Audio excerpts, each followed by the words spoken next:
أعوذ بالله من الشيطان الرجيم.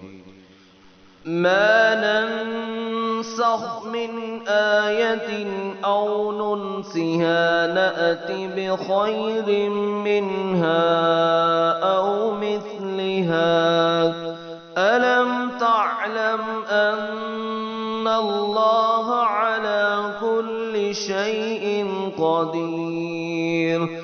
ألم تعلم أن الله له ملك السماوات والأرض وما لكم من دون الله من ولي ولا نصير؟ أم تريدون أن تسألوا رسولكم كما سئل موسى من قبل؟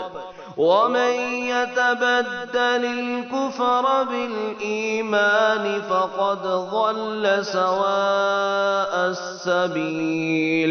ود كثير من أهل الكتاب لو يردونكم من بعد إيمانكم كفارا حسدا من عند أنفسهم من بعد ما تبين لهم الحق، فاعفوا واصفحوا حتى يأتي الله بأمره، إن الله على كل شيء قدير.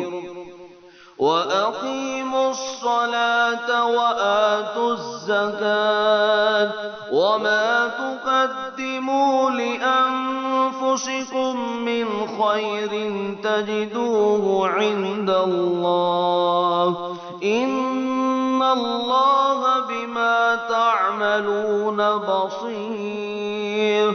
وقالوا لن يدخل الجنة إلا من كان هودا أو نصارى، تلك أمانيهم، قل هاتوا برهانكم إن كنتم صادقين. بلى من أسلم وجهه لله وهو محسن فله أجره عند ربه ولا خوف عليهم ولا هم يحزنون. وقالت اليهود ليست النصارى على شيء، وقالت